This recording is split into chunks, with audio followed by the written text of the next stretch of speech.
Don Álvaro Nieto es el director de Objective, antes fue el director de Voz Populi, antes fue redactor jefe del diario El País y antes fue una figura importante en la revista Tiempo. Percibo que ha habido un cambio en los medios de comunicación en relación a cómo se recibió el caso Ábalos. Señor Nieto, muchas gracias por compartir este rato con este pequeño canal de YouTube.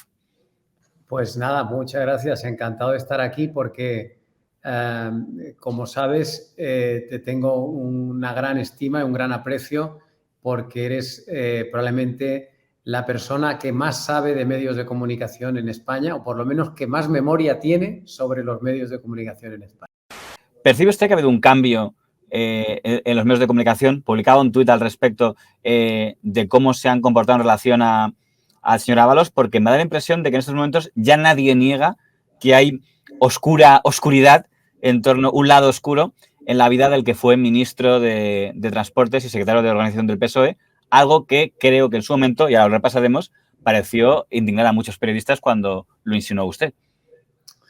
Bueno, yo creo que ha pasado lo que suele pasar en estos casos, y es que a veces para que una información periodística pues quede perfectamente acreditada hay que esperar un tiempo a que la justicia, por ejemplo, ponga a cada uno en su lugar, ¿no? Y en este caso concreto, evidentemente hay un antes y un después del informe de la Guardia Civil, el informe este famoso de la UCO, en donde claramente se aportan pruebas muy contundentes que avalan todas nuestras informaciones anteriores y que yo creo que dejan bastante a las claras que el señor José Luis Ábalos pues no era trigo limpio. Nosotros ya lo sabíamos, yo en concreto desde el año 20, porque llevo escribiendo desde enero del 20 con el Delcy Gate muchas historias sobre él, pero es verdad que los compañeros, mientras José Luis Ábalos fue ministro y mientras José Luis Ábalos pues no tuvo ningún problema con la justicia,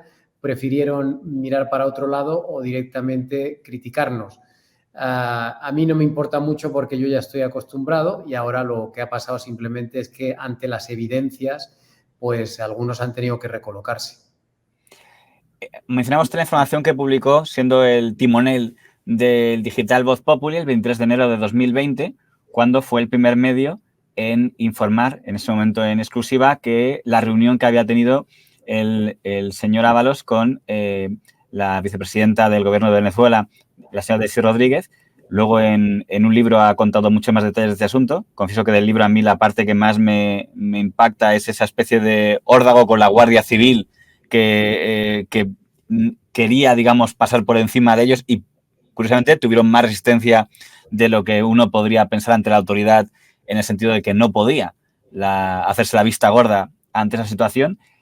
En ese momento, ser el primero en algo siempre es lo que se diría un scoop en periodismo, pero lo que me llama la atención de este asunto es que, si bien en ese momento se habló bastante del tema, creo que el señor Ábalos no puede seguir un día más al frente del ministerio. La imagen internacional de España, el cumplimiento de las resoluciones de la Unión Europea es algo muy importante. Reuniones clandestinas, secretas y absolutamente inapropiadas, y pedimos naturalmente la dimisión del señor Ábalos, que no solo las ha conducido, sino que además las ha negado, las ha intentado ocultar. Delcy Rodríguez es la vicepresidenta de Maduro y tiene prohibido pisar suelo europeo desde 2018. La Unión Europea la sancionó tras acusarla de crímenes contra los derechos humanos. Fuentes del gobierno aseguran que Ábalos fue a Barajas a recibir al ministro de Turismo venezolano, amigo suyo desde hace años, pero que no tuvo ningún contacto formal con Rodríguez. Conseguí dos cosas. Una, que no pisara territorio Schengen, se ponga como se ponga. Dos, conseguí no tener más problemas en el ámbito diplomático. No me pareció que hubiera mucho interés en citar por parte del resto de medios a quién había sido el primero que lo había sacado. Bueno, yo creo que fundamentalmente lo que nos pasa, nos pasaba ya antes en Voz Populi y ahora que estamos aquí en The Objective, porque básicamente seguimos siendo los mismos periodistas, yo creo que lo que pasa es que estamos en medios relativamente pequeños y, lógicamente, los medios grandes pues prefieren no hacer mucho caso a lo que publicamos, limitan muchísimo sus menciones a nuestros periódicos. Yo creo que entra dentro de la lógica del periodismo, no hay que darle mayor importancia. Lo que sí que es cierto es que, bueno, yo reivindico, por supuesto, la paternidad del Delsigate, reivindico la paternidad del caso Coldo, que lo sacamos el 14 de abril del año 20, reivindico la paternidad del caso Plus Ultra, reivindico la paternidad de todos los escándalos de Ábalos y reivindico la paternidad prácticamente de todos los escándalos más importantes que han surgido en torno a Pedro Sánchez. Ahí la paternidad es compartida porque es cierto que hay otros periódicos que han hecho también un buen trabajo, como puede ser El Confidencial, y yo no tengo ningún problema en citarles, por supuesto, ni en mencionarles. En esta portada, el señor Marlaska, el día 25 de enero, decía que él básicamente había ido ahí poco menos que obligado por el ministro señor Marlaska. El mismo día que sale esta portada en el diario La Razón, él concede una entrevista en A3 Media a la señora Pastor, donde también repite esa misma versión, que diría que ha envejecido un poco mal en muchos aspectos, pero entre ellos en el momento de cómo se enteró del asunto. Yo no he tenido una reunión, yo he tenido un encuentro que básicamente fue un saludo y de alguna forma también recordarle que no podía entrar en España. ¿Cuánto duró, según usted, el encuentro, saludo, reunión? Obviamente no era esa la intención. ¿Se da cuenta que lo mismo que yo le he preguntado me lo niega, pero me lo confirma? A mí lo que me dice el ministro Marlaska es que le llega información de que en ese avión parece que, por la información que le había llegado, viajaba también la vicepresidenta de Venezuela. Envejeció un poco mal eso en relación a lo que supimos del informe de la UCO. Totalmente. Nosotros ya lo sabíamos porque hace meses que publicamos en exclusiva que había una carta de invitación por parte de Ábalos a la vicepresidenta de Venezuela, pero es que ahora, gracias a la UCO, hemos visto la carta. Y, por tanto, creo que a nadie le queda la menor duda ya de que Delcy Rodríguez vino a España porque le invitó el señor Ábalos. Y lo que nos tendrá que aclarar Ábalos es para qué le invitó exactamente y por qué esta obsesión y este trato exquisito, porque hay que recordar que España estaba en ese momento formando gobierno, es decir, hay que recordar que la Navidad del año 19 y los primeros días del 20 estaba habiendo una sesión de investidura del gobierno de coalición y, por tanto, la invitación de Ábalos salió a Venezuela antes, la mandó, si no recuerdo mal, el 10 de diciembre. Por tanto, nos tendrá que explicar por qué tanta urgencia en que viniera esta señora y en estrechar los vínculos con el gobierno venezolano. Lo curioso es que en ese momento hay un sector importante de medios que compra la versión del señor Ábalos, y no me refiero solo a medios que podemos considerar afines al gobierno de Venezuela, porque, por ejemplo, el señor Monedero el 20 de febrero hace un programa diciendo el Delcy Fake, diciendo que todo es un fake, pero pongo un ejemplo de alguien que no es sospechoso de ser precisamente cercano al gobierno de Venezuela, pero, por ejemplo, en el digital El Español, su máximo responsable ponía una imagen de los fusilamientos del 2 de mayo con el rostro del señor Ábalos, como dando a entender que se estaba fusilando injustamente, diciendo cosas como: lo absurdo es que se haya desatado la competición por disparar a Ábalos, que en todo caso fue quien consiguió que Delcy Rodríguez saliera de Barajas tan rápido como fue posible en términos logísticos.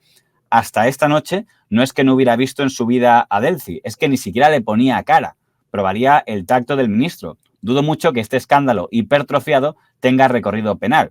Ya sé que hoy piensa lo contrario, pero digo para poner de manifiesto algo que en ese momento, en febrero de 2020, pensaban muchos periodistas. Sí, recuerdo perfectamente ese artículo y a mí personalmente, ya que lo citas, me molestó muchísimo porque no me esperaba de Pedro J este comportamiento, porque él llegó incluso en ese artículo a calificar de fantasía periodística el Delsigate.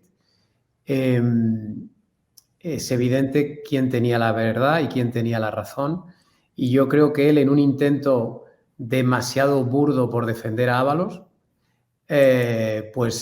metió la pata y me entristeció mucho en su momento porque, bueno, yo tengo bastante respeto por Pedro J y no me esperaba que, deslizase esas palabras sobre nuestra investigación periodística, que merecía todo el rigor y todo el respeto. Lo que pasa es que luego lo he visto en más ocasiones, lamentablemente, porque con todo lo de Ábalos también vi artículos parecidos en su periódico y realmente yo creo que al final lo que ha pasado es que muchos periódicos, muchos periodistas, no solo Pedro J, obviamente han preferido cuidar en cada momento al poder y al quien tiene la sartén por el mango y al quien tiene y al quien maneja la publicidad institucional, antes que ponerse a destripar o a desvelar la verdad, ¿no? Y esto yo creo que es una desviación de lo que debería ser el periodismo. Cuando el 25 de febrero de 2020 Voz Populi publica la primera pieza sobre Koldo, ya se le mencionaba en todo el Decigate, pero la primera exclusiva a él, me refiero, cuando dice que está colocado en Renfe, y también luego el Confidencial publica a los pocos días que también más gente del entorno. Al contrario que con el caso del Decigate, que de la noticia sale inmediatamente un montón de reportajes en la prensa, digamos, generalista y en las cadenas de televisión, en este caso, Koldo es el innombrable. Está en piezas de Voz Populi, también en el Confidencial, pero en esta ocasión ya no se hacen eco, como se han hecho con el caso de Delphi, ni los periódicos ni los canales de televisión. Es como Koldo, no sé, o porque lo ven un personaje menor o porque no les parecía relevante que un asesor sin especial formación estuviera de repente colocado en una entidad pública como era algo tan importante como eran las infraestructuras ferroviarias. Sí, sí, totalmente de acuerdo. O sea, estamos hablando de un personaje que no merece trabajar en un ministerio y ni mucho menos ser asesor de un ministro de España, ¿no? Pero bueno, allá cada cual con sus prioridades y con lo que le parece bien o mal, ¿no?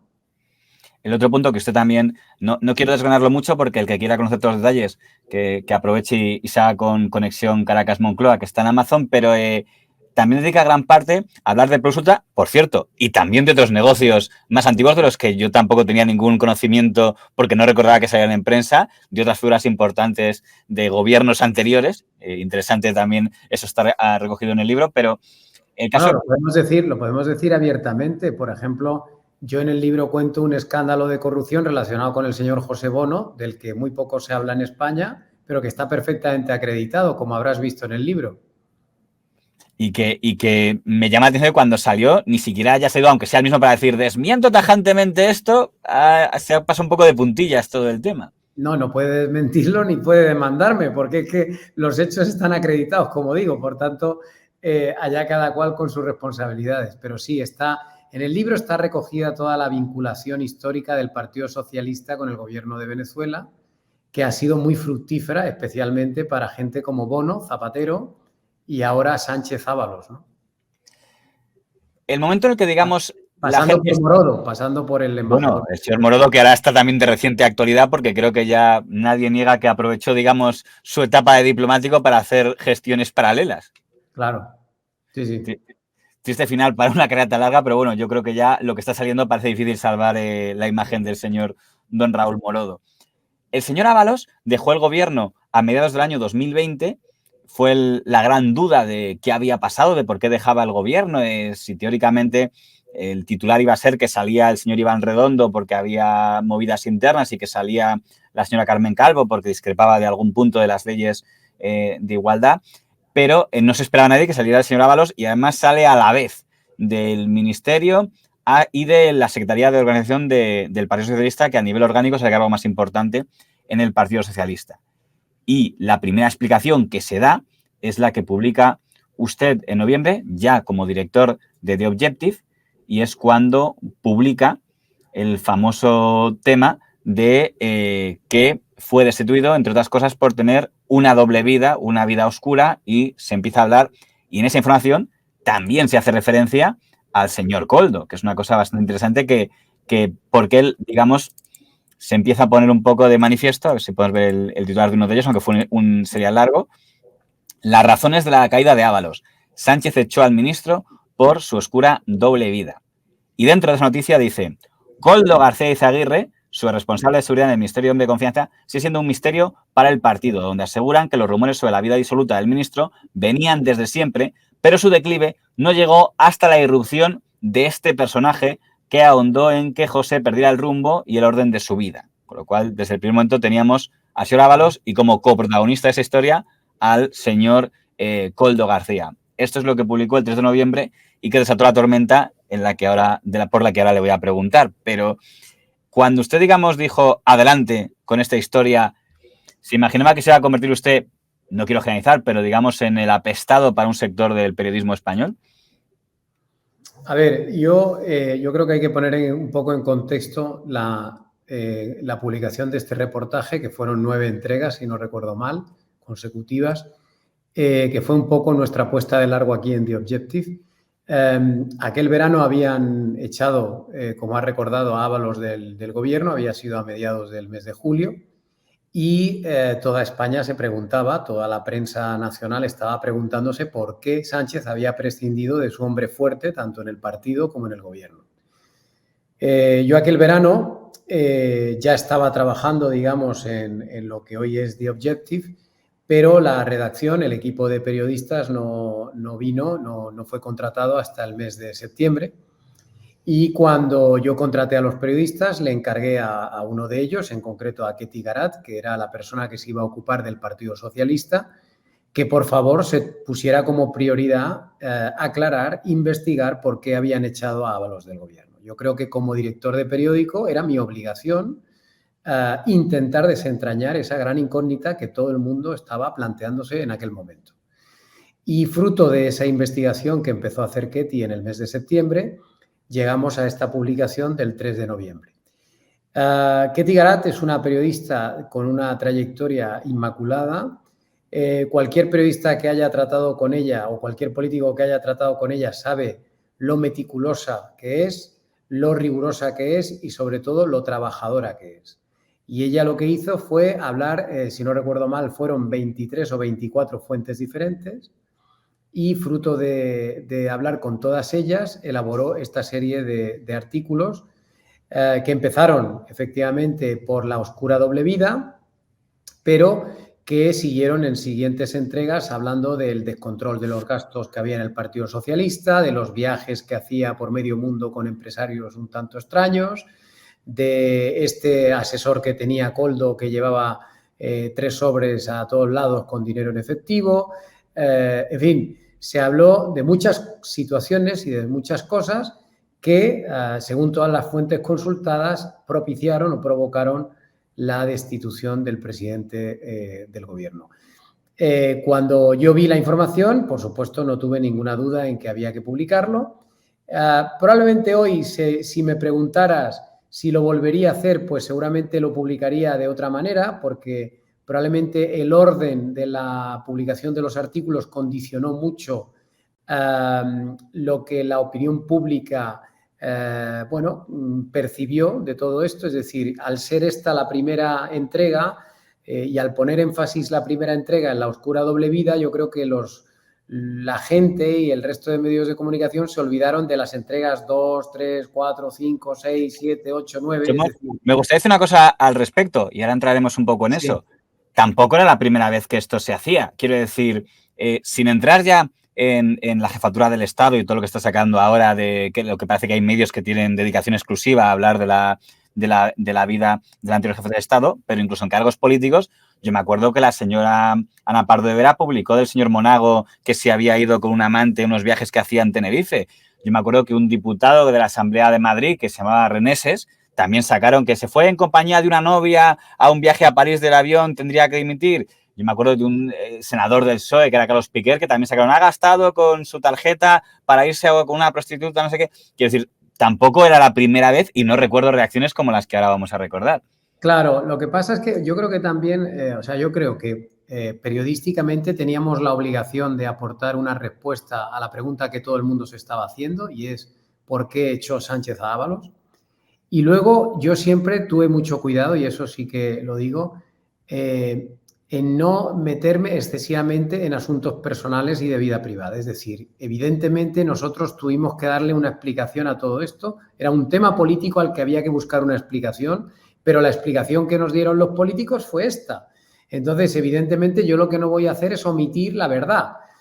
Pero lo que sí que te tiene que quedar claro a ti y a todos los que nos estén escuchando es que si yo hubiera querido destrozar la vida íntima y personal del señor Ábalos, lo podía haber hecho sin ningún género de dudas, porque sobre todo a raíz de la publicación de la primera entrega nos llegaron emails, testimonios de gente, de chicas y de un montón de asuntos turbios. Y quisimos, por respeto, no mostrarlos. Y nosotros en ningún momento salimos a defendernos reaccionando o, filtrando información especialmente delicada. La hemos mantenido todo este tiempo prácticamente en secreto para nosotros. Hemos ido publicando más cosas a lo largo de estos años, pero hemos intentado, a lo mejor en algún caso no lo hemos conseguido, pero hemos intentado a intentar desvincular la parte íntima y personal que no le interesa a nadie más que al señor Ábalos y a su familia de lo que es la parte política o por lo menos que tiene interés público para toda la población. Saco algunas de las reacciones solo el primer día, después de cuando se ha empezado el serial. Este es el periodista Antonio Papel, que dice: intentar destruir a un político progresista y brillante con argumentos puritanos es una monstruosa canallada que nada tiene que ver con libertad de expresión. En el ABC, el señor Juan Carlos Guirauta: los linchamientos son abominables y el de Ábalos no es una excepción. Me llama la atención que ya había un linchamiento cuando íbamos todavía por el primer día. Defiendo el derecho de Ábalos a no ser aseteado por habladurías, a no pagar el ostracismo porque una poderosa amiga de su ex use su mando y sus contactos para vengar ajenos agravios de pareja, en lo que creo entender que está señalando a una posible fuente, como se me ocurre un poco lo del caso Juan Guerra, ¿no? Que se decía que era toda la ex esposa. O, por ejemplo, el cantante Ismael Serrano dice: convertir un rumor de la vida privada de alguien que no tiene cargo público. Yo creo que sí era diputado todavía, con lo cual sí tenía cargo público. Sí, claro. Algunos no responsables de relevancia política es un camino peligroso, independientemente de quién se lo ha inventado, porque entiendo que asume que es un invento, es aberrante. O Germán Terch, el diputado de Vox. Esas cosas solo se pueden decir si se aportan pruebas. Escribía el eurodiputado de Vox. Creo que Vox no le tiene mucho cariño a usted porque hemos puesto a dos personas vinculadas a Vox, el señor Girauta y el señor Terch, que ya el primer día parece que no estaban uniéndose, digamos, a los que desde el sector contrario coincidían en criticar su... Yo aquí me gustaría sí que hacer una acotación porque se habló en su momento mucho de este asunto de las pruebas, ¿no? El periodismo no consiste en aportar pruebas. El periodismo consiste en informar, por supuesto, con veracidad de aquello que crees y que tienes la certeza de que es verdad. Entonces, el periodista lo que tiene que hacer es estar seguro de que lo que tiene entre manos es verdad y, si es así, publicarlo. Pero no tiene la obligación de aportar pruebas porque nosotros no somos ningún tribunal, ningún juez. Las pruebas las tendrá que recabar en su caso si de verdad hay un delito ahí, que no lo sé. Que esto, lo que nosotros publicamos, yo creo y sostengo que en aquel momento ese serial no tenía nada que ver con ningún delito. Luego hemos publicado más cosas que sí son, creo, delitos o faltas. Pero en aquel momento las explicaciones que estábamos dando a su destitución no constituían ningún delito en sí mismas. Y sin embargo se nos exigían unas pruebas. ¿Pruebas de qué? Si yo lo que tengo es que hemos hablado con 23 personas diferentes, entre claro, ellas... Yo lo que quiero entender es que estaban diciendo que tenían ustedes que desvelar quiénes eran sus fuentes. Lo que pasa es que eso creo que estaban diciendo, pero no se atrevían a decirlo como tendrían que haberlo dicho. Lo que tendrían que haber dicho es: ¿qué son vuestras fuentes? Que es lo que teóricamente puede hacer un periodista. Cualquiera que sepa cómo trabaja, por ejemplo, la periodista Ketty Garat, sabe que entre esas 23 fuentes estaba todo el mundo. Es decir, desde el hombre que le destituyó hasta el portero de la última discoteca. Entonces, quiero decir que al final, para construir una historia de estas características, obligatoriamente has tenido que hablar con gente muy importante, muy relevante, porque si no, ningún periodista en su sano juicio se va a atrever a publicar esto. Entonces, evidentemente, yo soy consciente y sabía perfectamente quiénes eran las fuentes, y que ti también, por supuesto, y estábamos muy tranquilos al respecto. Sabíamos que el tiempo nos acabaría dando la razón. Fíjese, de otros periodistas, por ejemplo, doña María Plaza, que ahora está en Prensa Ibérica, decía que los artículos le parecían machista, redacción nauseabunda. El Español dice: el suicidio del periodismo. Si The Objective pretendía con su artículo dejar una muestra de periodismo de investigación, mucho me temo que ha hecho méritos para ser recordado lo que dure en las facultades como ejemplo a evitar. Solo son habladurías. ¿Cuál es la diferencia entre chisme y noticia? Se dice que la conducta del exministro le condujo a estar cansado y dormido en reuniones. Contrasta con la realidad de un ministro y líder del PSOE expuesto a la fiscalización del Parlamento permanentemente sin que haya dado muestras de estar ausente o ser desconocedor de los asuntos de su competencia cada vez que se le preguntó, que fueron centenares. No sé si el señor Ferrer Molina ha leído el artículo del pasado 13 de octubre del País, pero en ese momento es lo que opinaba sobre la investigación de la señora Ketty Garat. Sí, no conozco al señor Ferrer Molina, conozco gente que le tiene mucho respeto, pero yo creo que ese artículo, en fin, obedece más a los intereses comerciales de su propio periódico que a otra cosa. Hay un programa de televisión que en ese momento mete un ángulo de ir directamente más a una parte más personal y a señalarle a usted directamente.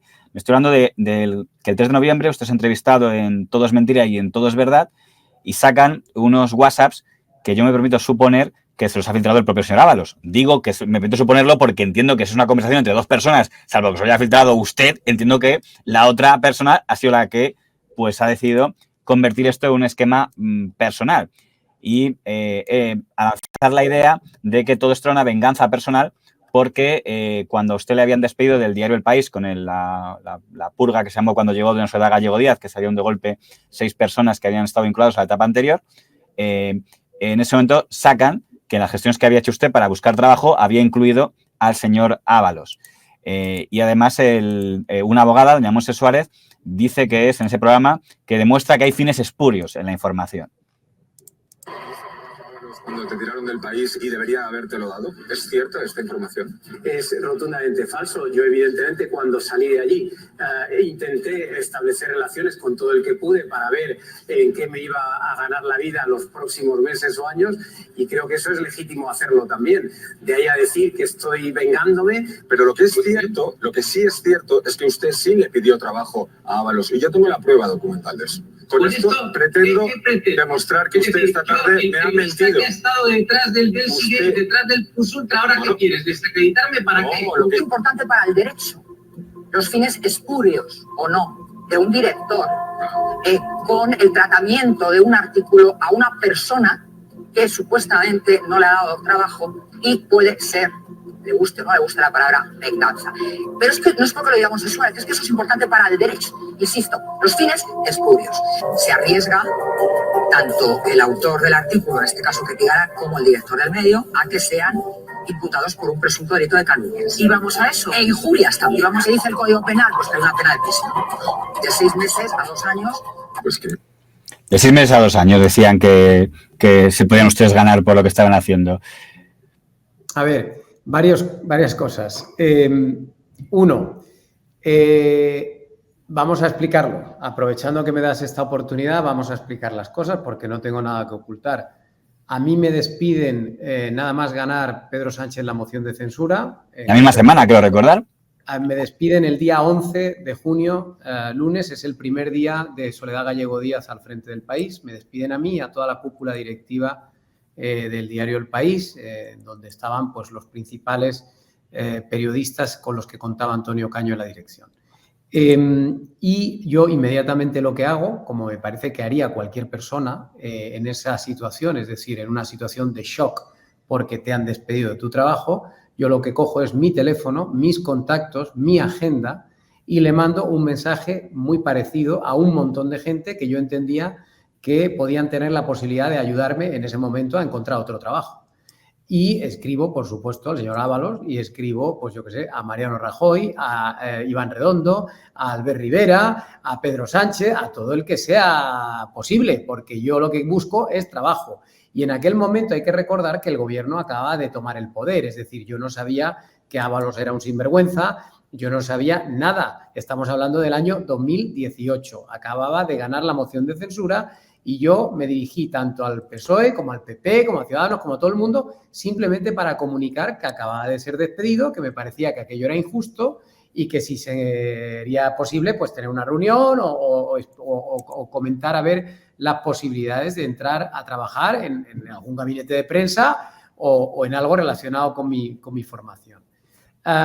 Cuando yo saco el del Seagate el 23 de enero del año 20, a mí ya se me amenaza gravemente desde el Ministerio de Ábalos, amenazándome de que o como siga sacando información del Seagate van a difundir ese WhatsApp del año 18. Es decir, cuando ya en el 20 empiezo a sacar el del Seagate y las informaciones siguientes, yo soy muy presionado en ese momento por el gobierno y amenazado con difundir ese WhatsApp. Yo ya sabía entonces que ese WhatsApp a ellos pues les parecía muy interesante para hacerme daño y que en algún momento lo iban a difundir. A mí me dio exactamente igual. De hecho, yo nunca borré ese WhatsApp del canal de WhatsApp mío con el señor Ábalos. O sea, jamás he borrado eso porque no tengo nada de lo que arrepentirme, o al menos me parece... Ahora bien, ¿qué le parece que se use algo tan personal? Porque yo, claro, desde mi nivel de periodista muy pequeñito, cuando estás hablando del tema laboral es como algo muy delicado. A mí no me gustaría que las conversaciones que yo he mantenido con alguien, oye, ¿me puedes ayudar en esto tal? Luego aparecieran, hubiese más lógico decir, mira, este periodista es un caña porque en el año tal publicó esto. Eso sí me parece muy lógico, sacar este artículo que publicó, mira, qué doble rasero, pero era entrar y ya digo, yo me permito suponer que es responsabilidad de la persona con la que usted está hablando. Sí, por supuesto, pero insisto, yo de verdad que con ese email no tengo ningún problema. Es decir, no me arrepiento en absoluto. Soy una persona que ha sido despedida y que está buscando empleo desesperadamente. O sea, en una situación de shock emocional que cualquiera que haya sido despedido sabe cómo es la situación. Por tanto, lo legítimo y lo lógico es que una persona trate de buscar empleo a toda costa y no me pareció el mensaje en absoluto inapropiado. ¿Y sobre Mediaset o por lo menos un programa sí, que por cierto siempre producía... Ahora voy al caso de Risto Mejide. Risto Mejide me tiende una trampa. Y claro, el problema mío es que el día que sacamos las exclusivas de Ábalos, el serial de Ábalos en el año 21 ya, claro, yo desconocía por completo el programa de Risto Mejide. Yo no lo había visto nunca. Y a nosotros nos llaman y nos dicen, oye, ¿quieres intervenir aquí para hablar de la noticia? Y digo, bueno, pues no hay ningún problema. Me hacen una primera entrevista a media tarde, porque él tiene el programa como después de comer, y yo contesto y ya ellos enseñan la patita y entonces me hacen una pregunta clave, pero claro, ellos lo que han hecho luego con posterioridad, y me interesa subrayar esto, porque hay una manipulación evidente del vídeo. Incluso el que has puesto está manipulado no por ti, sino por ellos, porque al final lo que han hecho es trocear la pregunta que me hicieron a media tarde. A media tarde a mí me preguntaron, ¿es verdad que te estás vengando, que esto es una venganza porque no te dio trabajo en su día? Y yo dije, absolutamente falso, no es ninguna venganza. Sin embargo, cuando por la noche me vuelve a llamar Risto Mejide para su programa... ¿Se acaso la parte final del mensaje? Claro, cuando me llama por la noche... me tiene ya la trampa preparada, con el WhatsApp, con todo preparado, y entonces dice, no, me engañaste, me has mentido porque esta tarde me has dicho que no era verdad que le pediste trabajo a Ábalos. Falso. Yo nunca he dicho que fuera mentira. Sí, decía que lo que era mentira era que fuera una venganza. Claro, yo dije que fue mentira, que fue una venganza. No era ninguna venganza y por eso dije, es rotundamente falso que esté siendo una venganza. Lo otro, si se ve bien el programa entero, tanto de la tarde como de la noche, se entiende perfectamente, porque cuando él me dice, ¿es verdad que le pediste trabajo? Y dije, sí, ¿y qué? ¿Cuál es el problema? ¿Cuál es el problema de que yo le pidiera trabajo a Ábalos? ¿Cuál es el problema de que exista un WhatsApp? Y de hecho hay un momento de la entrevista que me dice, pues lo voy a enseñar, lo saco. Y digo, bueno, pues sácalo si quieres, yo no tengo ningún problema, aunque es un delito, es decir, el hecho de que él, una tercera persona diferente a las dos que intervienen en la comunicación, difunda un mensaje personal sin relevancia pública, porque yo creo que ese mensaje no tiene ninguna relevancia pública. ¿Qué le parece lo que dice la señora Montse Suárez, que dice que eso acredita fines espurios, que es lo que ella dice? Claro, bueno, yo, no, por supuesto, no acredita fines de ningún tipo. Pero bueno, yo no he querido demandar en ningún momento a Risto por este asunto, porque me parecía que debía dejar pasar el tema. Pero a mí ha habido abogados que me plantearon en su momento demandar a Risto porque evidentemente no se puede difundir una información personal entre dos personas si el contenido no tiene relevancia. En cuanto al tema de que nos iban a condenar a penas de prisión. De prisión, ha dicho. Lo que hay que explicarle a la gente es lo que ha pasado, que es la realidad. Ábalos nos llevó a los tribunales, nos llevó además por la vía penal, es decir, presentó una querella con el ánimo de que fuéramos condenados, por supuesto, a prisión. Y lo que ha pasado es que después de instruir el caso el juez durante una serie de años, al final lo ha sobreseído, es decir, lo ha archivado porque considera que la información estaba correctamente publicada. Es decir, el juez, cuando se le han aportado testimonios, cuando se le han aportado pruebas en la fase de instrucción, ha comprobado en carne propia que lo que publicó Ketty Garat en el año 2021 era cierto y que el trabajo periodístico que se ha hecho es correcto. Por tanto, Ábalos ha perdido esa causa, igual que perderá todas las que decida emprender contra nosotros, porque afortunadamente estamos bien asesorados legalmente y bien informados a través de nuestras fuentes. Pues fíjese qué alianzas tan curiosas hay en los medios o qué coincidencias, que el día siguiente de que saque esto el señor Mejide, la mayoría de medios no se hace eco porque considera que es un tema menor lo del mensaje, y el único medio que he visto que sí se hizo eco del tema fue Estado de Alarma, que sí le dedicó una pieza a decir este tema, y su máximo responsable dice: pedirle trabajo a Ábalos, que había llevado al gobierno con una moción ilegítima y con sospechas para sus cualidades en su ogro, suena a vendetta. Cuando les cuente quién es Álvaro Nieto, entenderá que conmigo ni con Estado de Alarma fue un tipo honesto ni decente cuando dirigía Voz Populi. Y es curioso porque por esas mismas épocas publica algo muy parecido el señor don Pablo Iglesias. Y me llama la atención ver al señor Negri y a la señora Iglesias coincidir en juicios de valor muy duros contra, ya no diría incluso contra su medio, incluso parece que contra su persona. Bueno, insisto, yo creo que esto entra dentro también de la libertad de expresión de cada cual. Evidentemente no me gustan ni esos tweets ni, por supuesto, el artículo de Pablo Iglesias, que me pareció infame. Dijo que tenía que animaba a la gente a mandarle a la mierda, a usted y a la señora Garad y al medio, claro. No, dijo literalmente que nos drogábamos, si no recuerdo mal, en el baño y que comíamos mierda o algo así, ¿no? Que practicábamos la coprofagia, ¿no? Yo creo que el tiempo ha puesto a cada uno en su lugar. No voy a hacer mayores comentarios al respecto. Del artículo que publicó en La Voz de la Sexta el señor Maestre, lo que más me da atención es que usa el término para referirse a su medio: el nuevo libelo da gusto a la gusanera venezolana. Claro, entiendo que usa esta expresión como una forma despectiva de referirse a la editora del periódico. Creo que por eso está usando el término. No creo que sea casual que use el término de la gusanera venezolana. Mira, voy a aprovechar esto también para, ahora que están de moda los bulos, vamos a intentar aclarar este asunto de una vez por todas, a ver si alguien ya se da por enterado. The Objective tiene 14 accionistas, 14, todos de nacionalidad española, todos, incluida Paula Quinteros, que es la accionista mayoritaria. Paula Quinteros es de nacionalidad española y de nacionalidad colombiana, porque nació en Medellín, Colombia. Ella, lo que pasa es que en un momento dado de su vida estuvo trabajando unos años en Venezuela y sí ejerció de periodista en Venezuela, pero no es venezolana, no tiene familia venezolana, no tiene vínculos estrechos con Venezuela. No es verdad. Y nosotros en The Objective tenemos todos los accionistas españoles. Ninguno de nuestros empleados es venezolano. Ninguno de nuestros anunciantes es venezolano.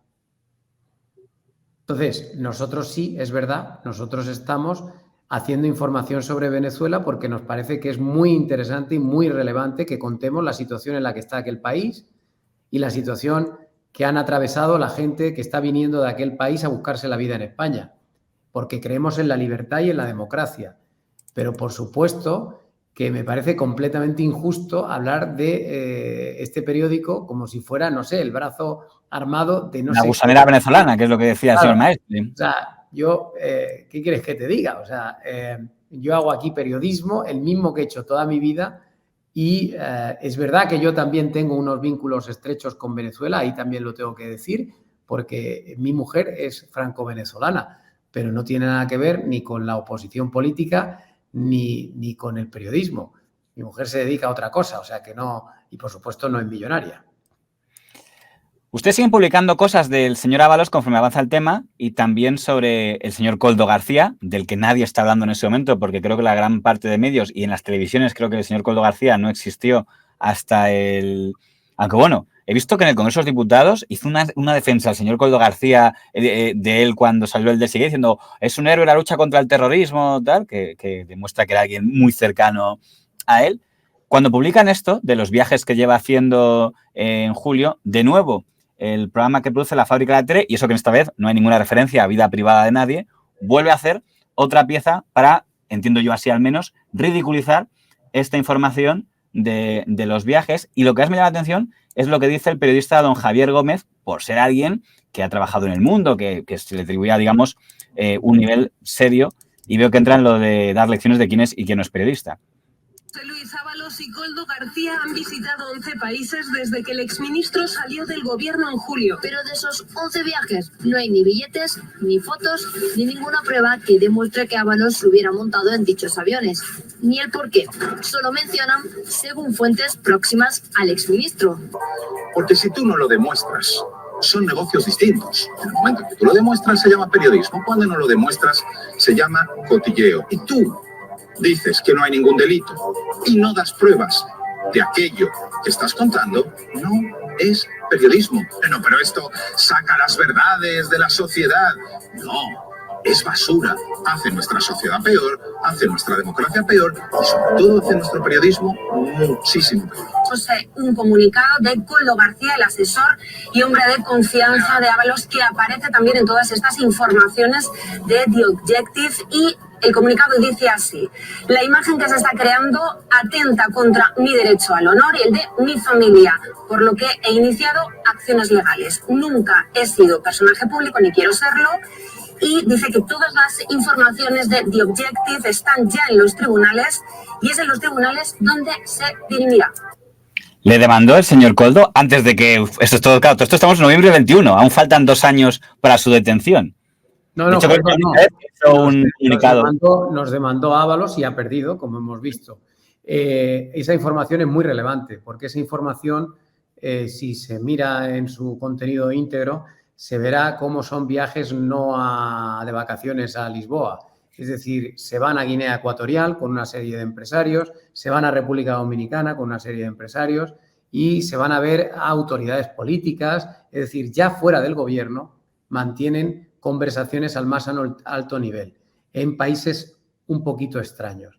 En fin, no es normal, ¿no?, que un exministro se vaya con su asesor de gira internacional a países tan extraños, ¿no? No se van de vacaciones a una playa en el Caribe. Así es, nada más diputado. Efectivamente. Entonces, yo creo que esa información es muy relevante y da muchas de las claves de todo lo que luego se ha ido descubriendo.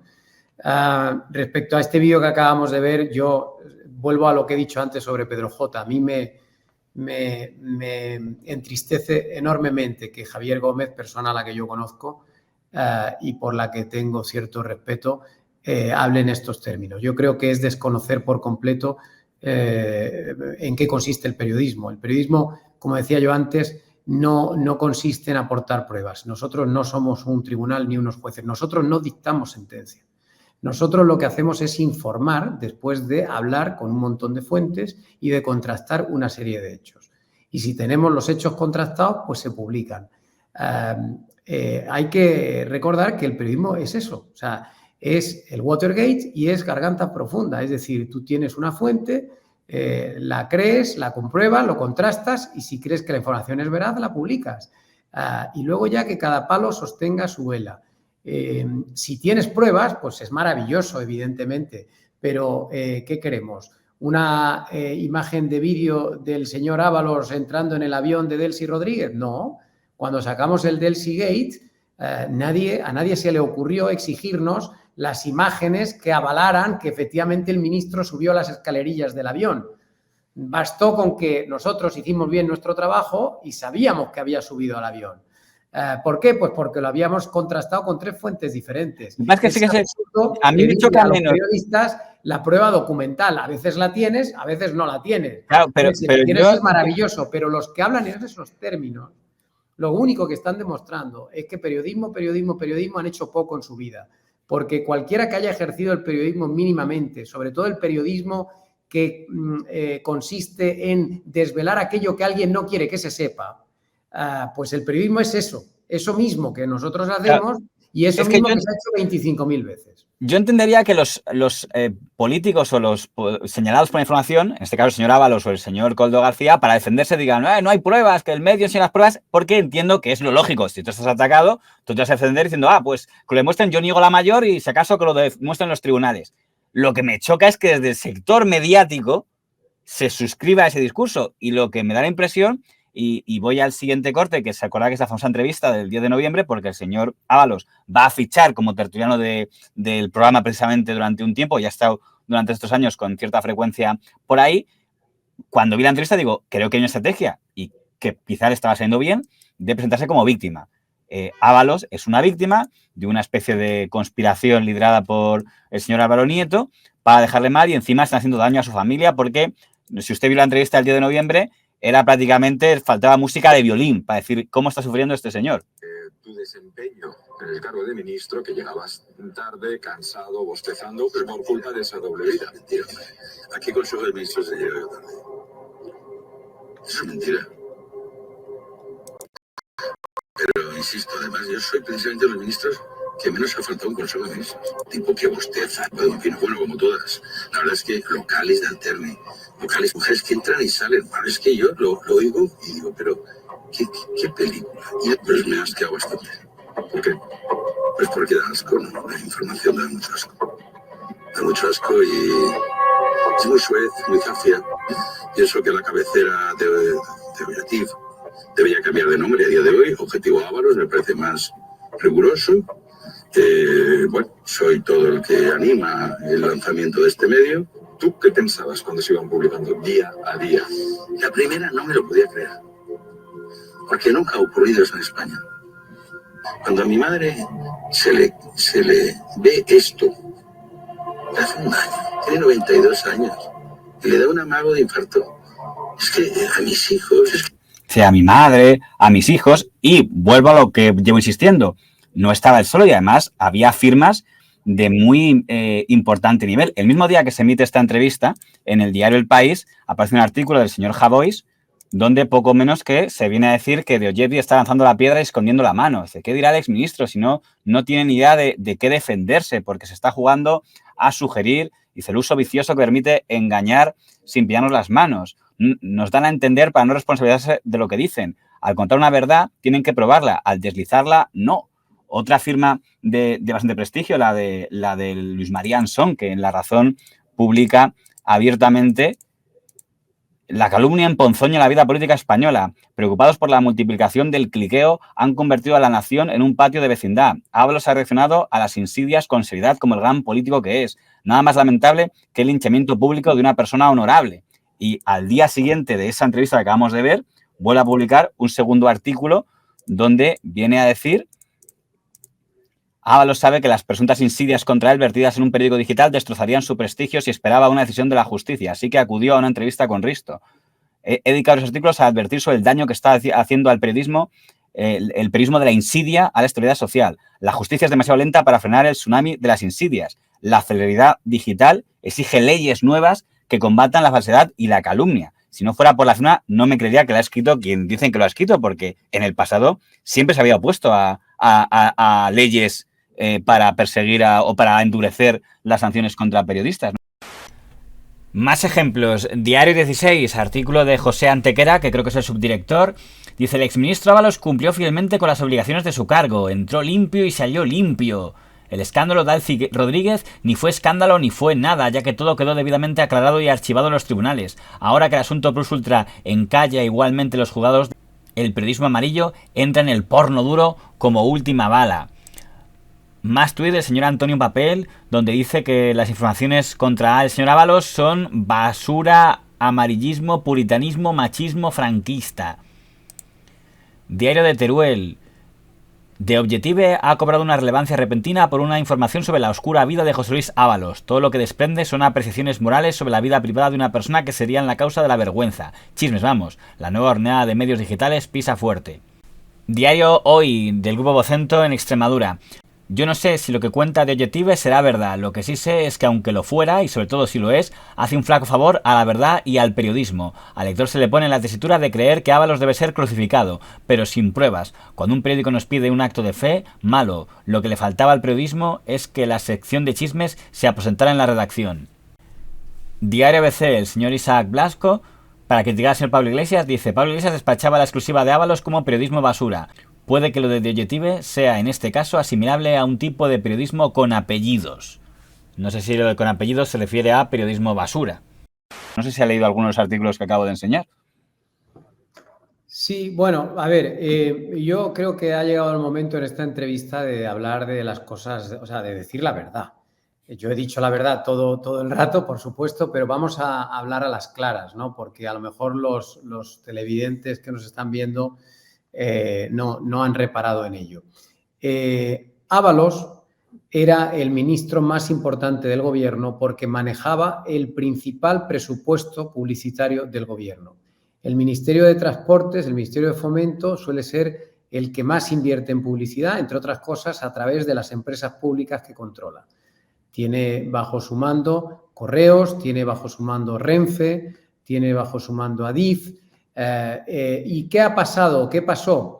Pues que desde que Ábalos llegó al ministerio en el 2018 se dedicó a regar masivamente con publicidad institucional a casi todos los medios de comunicación y a cultivar unas relaciones estrechísimas con la mayoría de medios de comunicación.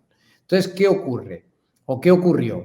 Que cuando nosotros empezamos a contar por qué le habían echado del gobierno, y también cuando contamos el caso Koldo o el caso Delsi en su momento en el año 20, la primera reacción de la competencia fue salir a defenderle, porque vivían del dinero que les había dado o porque le estaban muy agradecidos por el dinero que les había dado. Esto que tengo puesto ahora es un recuadro en la página editorial de La Vanguardia, de su director, don Jordi Joan, donde en un momento, hablando de lo que está diciendo Pablo Iglesias Ábalos, dice: The Objective lanzó un injurioso reportaje contra él acusándole de toda clase de prácticas corruptas. Esto dice en marzo de 2022. No sé si en octubre de 2024 sigue pensando que aquel reportaje que acusaba a Ábalos de prácticas corruptas era injurioso, como decía entonces. Pues mira, yo te voy a decir una cosa, Lamata, que me ha pasado hoy. Yo he estado hoy en una comida en donde, bueno, sabes que algunos periodistas en Madrid pues comemos a veces con políticos, con gente importante, con empresarios. Y yo he estado hoy en una comida con una serie de compañeros periodistas, todos muy importantes. Y en un momento dado, el político con el que estábamos comiendo nos ha dicho con toda la jeta que, por supuesto, él lo de Ábalos ya lo sabía y en concreto ha puesto fecha, ha dicho, no, yo ya lo sabía, desde julio del 21, o sea, desde el día que le echaron. Y acto seguido, todos los periodistas que estaban en la mesa han asentido y algunos incluso han llegado a decir, sí, lo sabíamos todos. Bueno, pues, en fin, yo me he tenido que morder la lengua en ese momento porque realmente me daban ganas de decirles, bueno, y si lo sabíais, ¿por qué no lo publicasteis? Porque claro, una de dos, o supisteis de algo que deberíais haber publicado y no os atrevisteis a ello, es decir, sois unos cobardes o habéis sido unos cobardes, o lo que creo que es realidad, lo que creo que es la verdad, que no es verdad que lo supierais. Lo que pasa es que ahora, a toro pasado, la única manera que tenéis de justificar vuestros propios errores es haciéndonos creer a todos que sí que lo sabíais, que vosotros ya lo sabíais. No, perdona. Lo cierto y verdad es que nadie, casi nadie lo sabía y nadie ni casi nadie nos apoyó cuando empezamos a desvelarlo. Estos son los hechos y tú mismo lo estás demostrando aquí hoy. Que a mí me impactó cuando en una entrevista que concedió usted en otro canal de YouTube, en el de Sergio Cantanedo, UTVH, cuando está presentando el libro de Plus Ultra, ya ahí cuando pregunta por qué cayó Ábalos, usted ya comenta que cree que Ábalos cayó no tanto por el tema del Delsigate como por el tema de que no le gusta al señor Zapatero, digo, al señor Sánchez su vida, pero también dice porque parece que hay cosas raras con los contratos. Y usted ya en 2022 sí señalaba que parecía que sí había ahí material de corrupción. Y yo le pregunto, los dos puntos de inflexión, uno, la detención de Koldo García, que fue el primer punto de inflexión. Detenido Koldo García, el hombre de confianza del exministro José Luis Ábalos. Se le investiga como miembro de una supuesta trama de corrupción por el cobro de comisiones ilegales en la compra de mascarillas durante la pandemia. Ahora se inicia la investigación sobre el hombre de confianza del exministro Ábalos, a quien se acusa de participar en una trama corrupta con mascarillas durante la pandemia. Es uno de los 20 detenidos de la operación Koldo García, hombre de confianza de José Luis Ábalos durante su etapa como ministro. Se le investiga por presunta corrupción en el negocio de mascarillas durante la pandemia. Estupefacto con esto. Solo deseo que quede nada, ojalá. Y luego el informe de la UCO, y a mí me llamó la atención, y lo he mencionado antes, este reportaje del diario El País del 13 de octubre de 2024, donde hay claramente referencias a su vida personal. Dicen que ha estado un montón de veces casado, su vida de mujeriego, dicen Ábalos estaba siempre cansado, incluso algunos recuerdan que llegó a quedarse dormido en algún consejo de ministros, cada vez que ocupaba tal. Me ha llamado poderosamente la atención que no he visto la reacción contra el país de decir que estaba entrando en la vida privada del ministro, cuando en el fondo está diciendo en gran medida las cosas que decían en el reportaje de la señora Katie Garrard, salvo el famoso parador, que es lo único que veo que no compran, pero todo lo demás creo que lo han cogido. No han acreditado nada respecto del parador que destrocé. La Guardia Civil dice que no estaba en mi vida en ese parador. Bueno, pues ya lo comprarán, no te preocupes, que saldrán más cosas. Lo que sí que te digo es que es muy fácil este tipo de periodismo. Es decir, el periodismo de ser cortesano con el poderoso mientras es poderoso y el periodismo de hacer leña del árbol caído cuando ha entrado en barrena. Eso es lo más fácil del mundo. Eso lo sabe hacer cualquiera. Aquí lo que tiene mérito es hacer periodismo y tocarle las pelotas y tocarle las narices al que es poderoso cuando sigue siendo poderoso. Y nosotros eso nos atrevimos a hacerlo y a romper ese tabú. Ahora, a toro pasado, con un informe de la UCO de por medio y con un tipo al borde de la imputación, evidentemente es súper fácil ponerse a hacer artículos diciendo que Ábalos era tal o cual. ¿Qué le parecen las explicaciones que dio? Más o menos cuando, antes del informe de la UCO, ya se vio que el relato estaba cambiando para mí cuando después de que publicaron ustedes esto, ya vi que La Sexta empezó a hablar de cosas de Objective, incluirlo en sus informaciones. Se publica hoy esto de Jessica, el de Objective, y luego la entrevista con el señor Ábalos, donde no sé qué le pareció esa explicación de... Porque además ustedes publicaban, la gente quería ver pruebas, bueno, ustedes publicaban el listado de los pagos y entonces decía el señor Ábalos que ese mail lo había escrito él mismo. Pero es que a continuación... Esto tuvo una relación con la tal Jessica. Sí, como las que tienen normalmente todas las personas. Por la situación aunque lo pagara que suponía, pues, una situación difícil, anómala, es verdad. Ese supuesto correo no está en la causa. No, lo han tachado para que no se vea que es un correo fake. Y es una trampa. ¿De PAP qué significa? Porque es de papá a papá. Es que lo hice yo. ¿Que lo hizo usted el correo? Sí. Fue una trampa que luego, pues mira, cosas de la vida, algún inescrupuloso y alguna desesperación pues ha hecho llevar a eso. Ahora sí que me perdió el tiempo. No, es que claro, pues sí. ¿Lo hizo usted el correo? Porque Sí. ¿Para qué? Por una situación, porque quería pillar a ver... Lo que nunca pensé es que eso luego se iba a utilizar así. ¿Quería pillar a quién? Bueno, es una cuestión de mi vida privada. ¿No? Y era una trampa en la que, digo, una trampa a ustedes, o sea, que había hecho, no sé qué le pareció la excusa que dio en aquella entrevista de el mail lo hice yo mismo para tener una trampa y ahora lo están usando contra mí. No, yo lo que creo en relación a Ábalos, o sea, yo lo que creo es que Ábalos, aparte de haber tenido siempre muy cuidada a la prensa, es decir, como explicaba yo antes, siempre se ha dedicado a repartir muchísimo dinero de todos nosotros, porque era dinero del ministerio, entre los medios y entre los periodistas, aparte de tener a todo el mundo contento, Ábalos ha tenido otra gran virtud y es que miente muy bien. Es decir, él es un tipo que es capaz de mentir y es capaz de que el público empatice con él. Es decir, cuando se hace la víctima, tiene esa capacidad actoral de que el público le compadezca, de que el público le empatice con lo que está contando. A diferencia de Sánchez, porque yo creo que Sánchez es un político que, por supuesto, miente tanto o más que Ábalos, pero a Sánchez sí que le percibimos cierta chulería. Es decir, Sánchez yo sí que creo que desata entre la población en general, en fin, cierta opinión contraria, provoca rechazo el señor Sánchez porque quizás miente de una manera muy altiva, ¿no? Y muy descarada y demasiado chulesca. En el caso de Ábalos, es un tipo de mentiroso extraordinario. Es un tipo extraordinario. Lo que pasa es que, claro, sistemáticamente le hemos pillado en las mentiras. Y, claro, esto que tú dices del email, pues, claro, es otra de las mentiras que ya ahí ya se le vio clarísimo que no sabía ni por dónde salir. Pero ahí ya se vio que ni los medios más cercanos al gobierno tenían ganas de defenderle, porque si usted mira cómo lo comentaron todos tras esa entrevista, ya nadie le compraba el relato. Bueno, pero es curioso, mira, a mí me pareció muy curioso esos días cuando desvelamos el escándalo de Jessica durante este verano.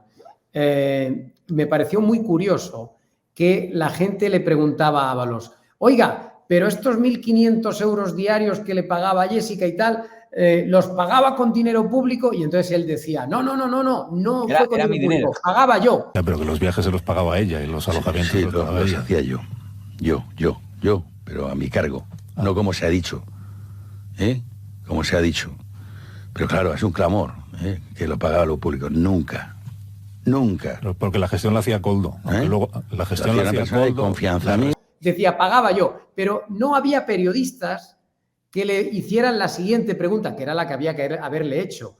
¿Y usted de dónde sacaba 1.200 euros, 1.500 euros al día para pagarle a esta chica? Es decir, aunque los pagase usted y no los pagásemos nosotros, ¿de dónde sacaba usted tanto dinero? Porque el sueldo de ministro no da para tanto y a usted no se le conoce tanto patrimonio. Es decir, nadie le hacía esas preguntas.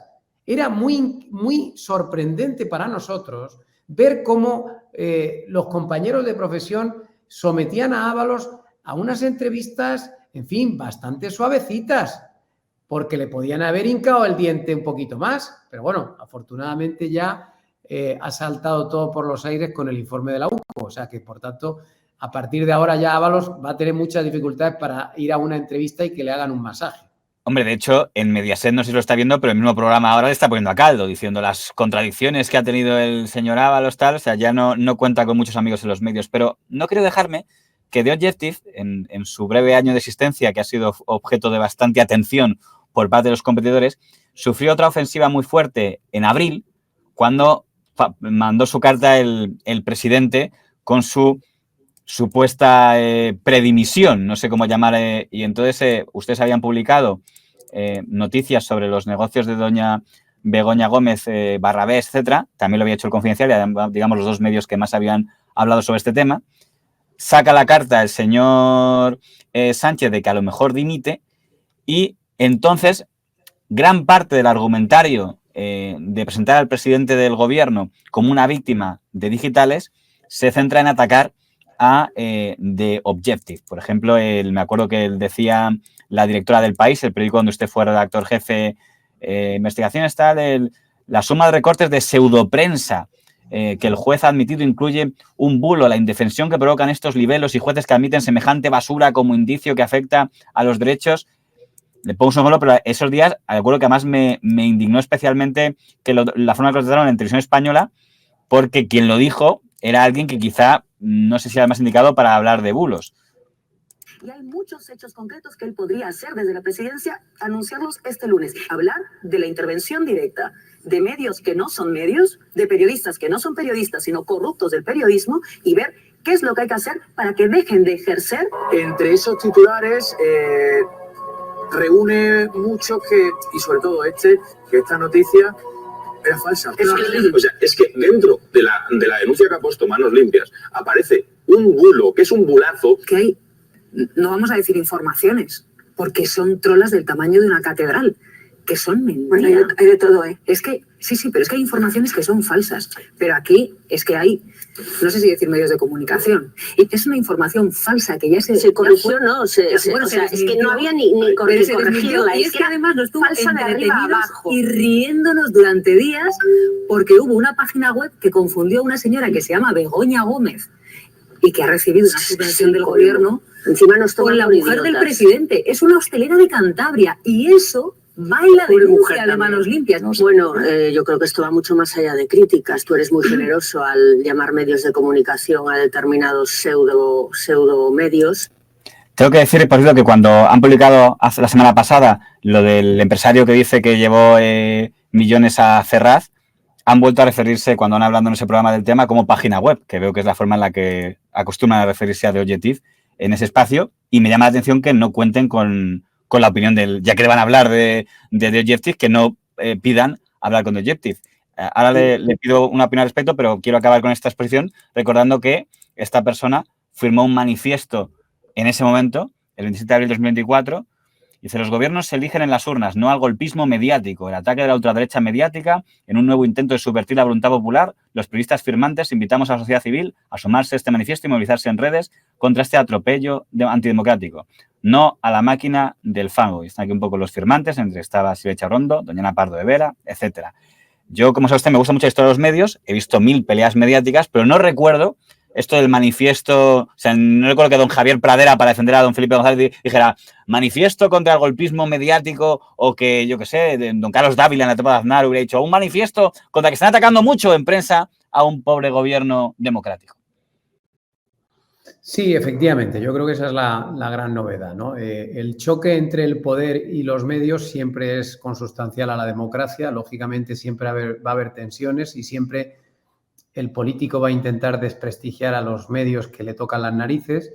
Lo anormal en este caso es que la mitad de la profesión periodística se sume al intento de aniquilar a la otra mitad, ¿no? En el caso concreto, déjame que te explique también el tema porque creo que merece una explicación ya que has puesto todas estas cosas, ¿no? Nosotros hemos publicado sobre Begoña Gómez unas 150 grandes exclusivas. Y llegamos un día a publicar que había constituido en el mes de noviembre del año 23 una empresa. Eso fue una de las grandes noticias porque luego a raíz de esa noticia salieron otras que incluso el Confidencial tiró de ello y tal. Pero a raíz de que supimos que había constituido una empresa, empezamos a mirar si esta empresa había recibido o ella misma había recibido subvenciones. Y lo que descubrimos fue que en el portal de subvenciones que hay público, en el portal estatal de subvenciones, en donde se dan los detalles de todas las subvenciones que se dan habitualmente y sale el beneficiario, el importe que ha recibido, de qué organismo ha recibido ese dinero, la fecha. Bueno, pues descubrimos que de repente había una subvención a nombre de Begoña Gómez, coincidía también el segundo apellido, ahora no recuerdo cuál es el segundo apellido de Begoña Gómez, pero también coincidía el segundo apellido, y los demás datos de la subvención estaban completamente tapados. Y eso no pasaba con ninguna otra subvención del portal. Es decir, alguien se había encargado de tapar, de capar los datos concretos de esa subvención. Y nosotros, la noticia que hicimos, a diferencia de lo que ellos están transmitiendo en sus programas y en sus entrevistas y en estos cortes que tú has puesto, nosotros jamás dijimos que Begoña Gómez había recibido una subvención. No, no.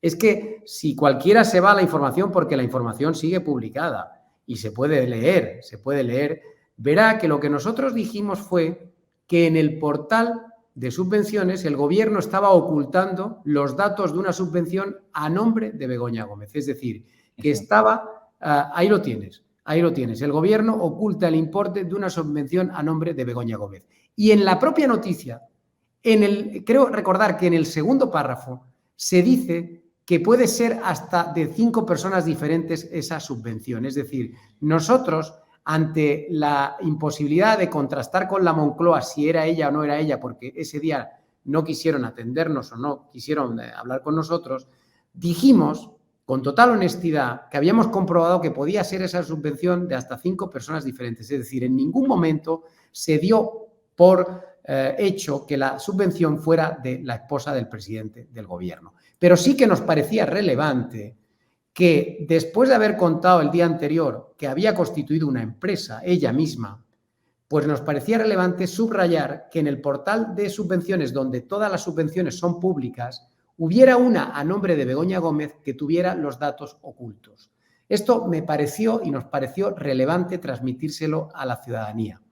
Luego, con posterioridad, efectivamente, se supo que no, que esa subvención corresponde a otra persona. Magnífico. Yo mismo metí una rectificación en esa noticia porque recibí una rectificación de la propia Begoña Gómez aclarando el asunto. Y no tengo ningún problema en admitir que esa subvención, en efecto, no era de la esposa del presidente. Pero lo que no admito es que se mienta sistemáticamente y se diga que difundimos un bulo a sabiendas de que era un bulo.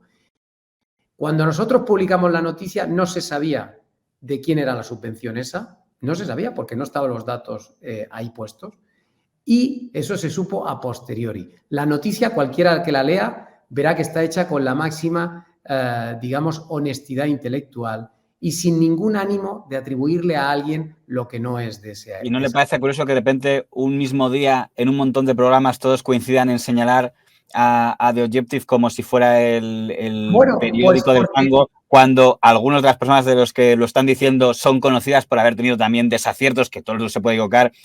Tenemos a Doña Pardo de Vera, que acaba de tener que salir rectificar públicamente una noticia en Televisión Española. Tenemos a don Jesús Maraña, que es otro de los firmantes de lo de la máquina del fango, con lo del tema de si la esposa de Feijóo tenía, que se ha tenido que luego borrar aquella noticia. O tenemos a los del plural.com con su historia de los 2 DNIs del juez Peinado. Y no parece que eso haya generado ninguna reacción de que salgan tropecientos tertulianos a decir que qué vergüenza de nivel. No, porque aquí hay una doble vara de medir, ya lo sabemos, pero esto no pasa nada. Es decir, aquí estaban esperando el más mínimo error o el más mínimo desliz de The Objective para apalear al periódico. Y bueno, pues me parece bien que lo hagan porque saben que les hemos hecho mucho daño con todo lo que hemos desvelado y descubierto. Pero yo lo que no voy es, por supuesto, a admitir lecciones de periodismo de toda esta gente. Y, por supuesto, no voy a admitir lecciones de periodismo de periodistas que no han dado una puñetera noticia en su vida.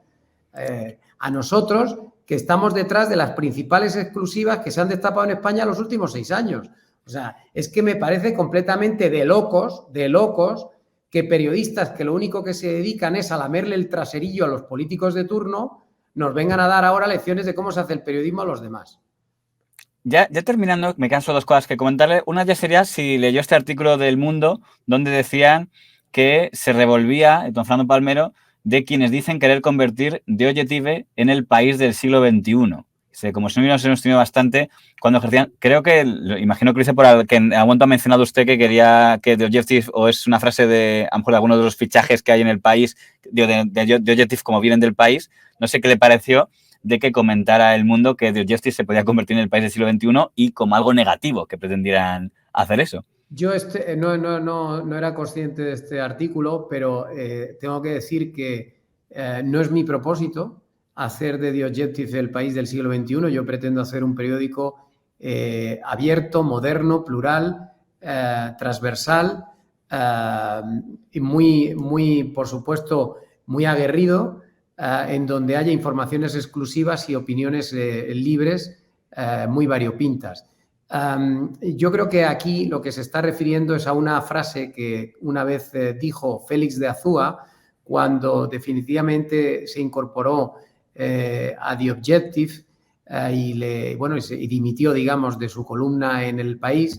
Y él dijo, Félix de Azúa, ese día que se solidarizó con Fernando Savater, dijo que The Objective era el país del siglo XXI. Yo creo que esa mención no es exactamente la más apropiada, porque yo creo que este periódico nuestro es algo distinto. Es algo distinto. No diré ni mejor ni peor. Yo no voy a dar lecciones de periodismo a nadie, pero no voy a admitir que me la den a mí. Nosotros estamos intentando hacer lo que hacen los periodistas, que es informar, intentar destapar escándalos que alguien no quiere que se sepan, ir por delante. Hay que recordar que sistemáticamente en todos estos asuntos hemos ido por delante de la Fiscalía y de la Policía y de los guardias civiles. Bueno, fue uno de sus artículos, el día que detienen al señor Koldo, su artículo es el periodismo fue por delante, creo recordar que era el título que usted puso. Entonces, la última pregunta que quería hacer... Es que debe ser así. Lo que pasa es que el periodismo es muy ingrato, porque a veces, mira, hace unos meses o hace unas semanas, Ketty Garat publicó a 5 columnas, abriendo nuestro periódico a primerísima hora de la mañana, que Pedro Sánchez iba a adelantar 2 años el Congreso o 1 año el Congreso del Partido Socialista.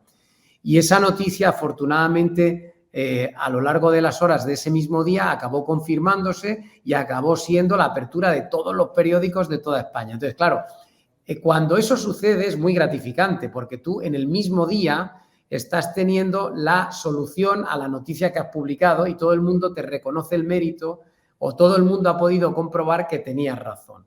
El problema es que eso casi nunca sucede así. Casi siempre hay que esperar unos días, unas semanas, unos meses e incluso unos años, como es en esta Eso con el caso Ábalos, que tuvo que pesar 2 años. Bueno, no pasa nada, es muy ingrato. La verdad es que uno lo pasa mal, sobre todo lo pasa mal la gente más joven, porque yo tengo periodistas que sufren mucho porque tienen menos experiencia que yo y no están acostumbrados a que les apaleen en redes sociales, a que les critiquen abiertamente en la televisión. Es un poco duro de aguantar, pero yo creo que es nuestro trabajo, o sea, y hay que tirar para adelante olvidándonos del ruido ambiente, porque ese ruido es gente interesada que lo que quiere o lo que ve es amenazada su posición o tiene otros intereses que defender en cada momento, pero no el interés público.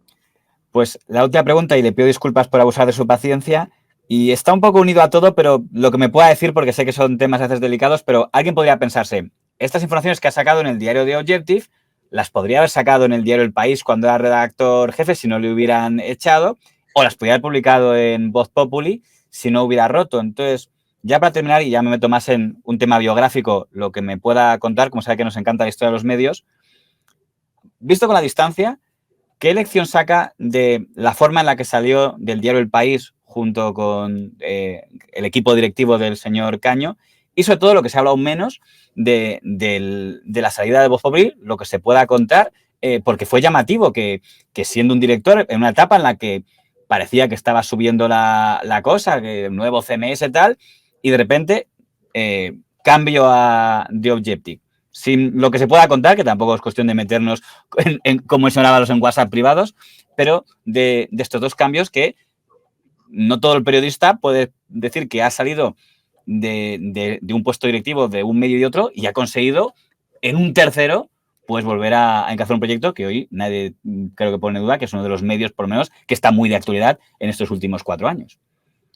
A ver, yo creo que con el paso del tiempo se ha comprobado que nuestra salida del diario El País tenía mucho sentido. Es decir, Pedro Sánchez sabía desde el principio que el diario El País o controlar el diario El País iba a ser muy importante para su mandato y entonces, evidentemente, que nos sacaran a nosotros de allí simplemente era la manera de garantizarse que el país no iba a tocarle las narices a Pedro Sánchez.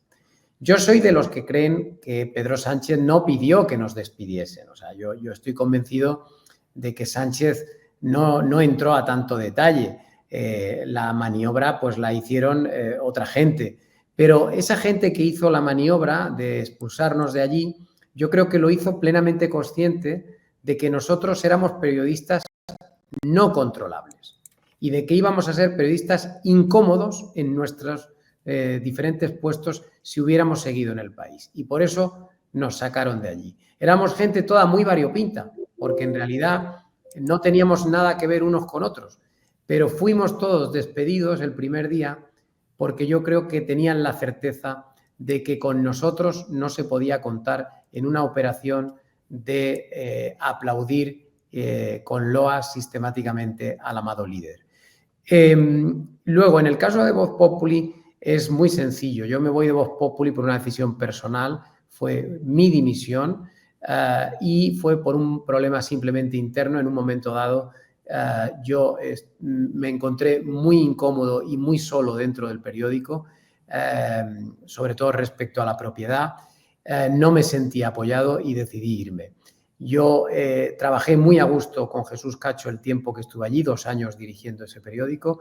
Estuve muy a gusto, formé el equipo que quise y trabajé con total libertad, pero llegó un momento en el que yo no me sentí respaldado y pensé que lo mejor era irse. Yo nunca me fui porque tuviera ya lo de The Objective, eso es completamente falso. Yo me voy en el mes de abril, me empiezo a buscar la vida, me empiezo a mover, como siempre lo he hecho cuando necesito trabajo. Y fruto de esas reuniones y esas conversaciones que yo tuve con posterioridad al mes de abril, pues al final, entre las diferentes opciones que tenía sobre la mesa, opté por asociarme con Paula Quinteros para poner en marcha un gran proyecto digital, un gran periódico digital a partir del mes de septiembre. Y eso fue lo que yo estuve trabajando durante todo el mes de agosto. En el mes de septiembre me incorporé, me traje a los periodistas en octubre y lanzamos el periódico, si no recuerdo mal, el día 16 de noviembre del año 21. Y 3 años después, pues aquí estamos, prácticamente los mismos que vinimos por aquel entonces, intentando dar pasitos poco a poco, muy solos porque no tenemos prácticamente apoyos mediáticos. Somos una empresa muy pequeñita, muy independiente, pero con periodistas muy aguerridos, muy libres, muy independientes también, y con una serie de columnistas que han decidido sumarse al proyecto, grandísimos referentes intelectuales que nadie discute y que yo estoy enormemente orgulloso de tener conmigo, como son Fernando Savater, Félix de Azúa, Francesc de Carreras, el propio Antonio Caño, José Luis Pardo, César Antonio Molina, Es decir, yo creo que estamos haciendo ahora mismo uno de los periódicos más vibrantes de España, uno de los periódicos más vivos de España, que podemos cometer errores, por supuesto. Yo no niego que cometamos errores porque todos los días se publican en este periódico 150 informaciones y además el equipo que tenemos es muy pequeñito y muchas veces muy inexperto, muy joven, pero cuando cometemos un error nosotros al menos tenemos a gala enmendarlo lo antes posible y si es necesario pedir disculpas.